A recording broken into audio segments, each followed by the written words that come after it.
Good morning. I'm Natasha Soderberg, Associate Head here at Montessori. I'm standing in the greenhouse. And I'm Kelly Nguyen, the Admissions Director.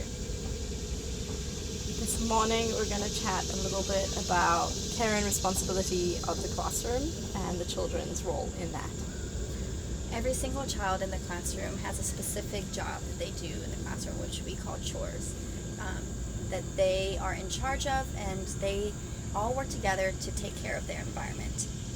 You may have heard the Montessori classroom being called the prepared environment, and the teachers and the assistants prepare the classroom at the beginning of the year, at the end of the day, at the beginning of the day, but during the day it's the children's job to take care of the classroom and make sure that it's prepared again for them to work.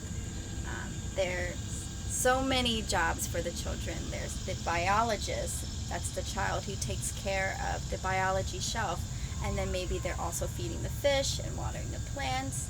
There's the paper supplier. They're the ones that is always checking to make sure that the paper supply is there for all the children to do their work. There's the kitchen manager. That person is washing the dishes. They're putting the dishes away.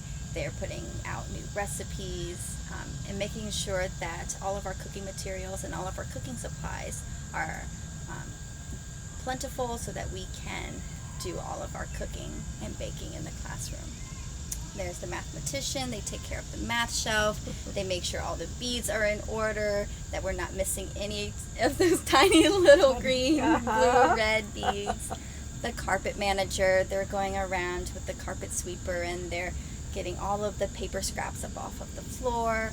We have an environmentalist who checks to make sure that our paper recycling only has paper in it and it's the right kind of paper that we can recycle. And on Fridays when we eat pizza, they have to tear the top off and we recycle just the top, and then we have to get rid of the bottom because it's too greasy.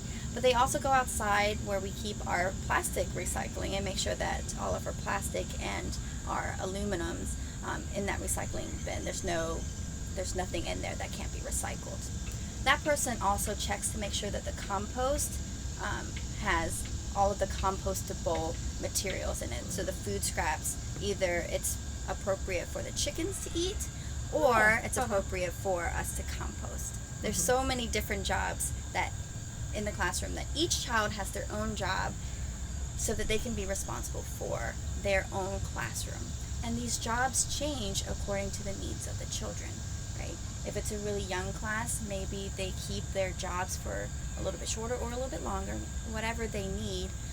Maybe it's a weekly basis that they're changing their jobs, or maybe it's a monthly basis. And what's really nice about it is at the beginning of the year, the teacher is the one who's assigning these jobs, but towards the end of the year, they get to choose.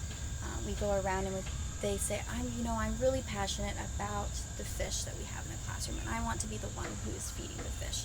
And so they get a turn to feed the fish. I want to make sure that we always have toilet paper in our bathroom. So I want to be in charge of the person who's going in and making sure we have the toilet paper and that the soap is filled and that the bathroom is ready to go. So they all have something that they can do to contribute back to the classroom. I was going to ask a question. It's gone from my mind. Give me a second.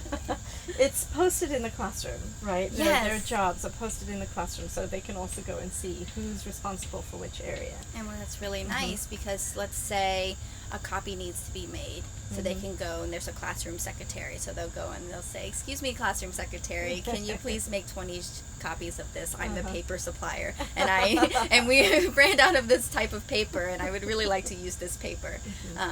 Or, they notice that the dishes aren't getting done. They can go over and have a conversation with the kitchen manager and say, "Do you need some help cleaning up these dishes? I can help you. I'm available now." That's wonderful. Yes. And there's real world consequences then for them not doing their jobs. Well, then their classmates get upset, right? Let's say the paintbrushes aren't getting put away the way that they need to be, and then all the paintbrushes have dried up.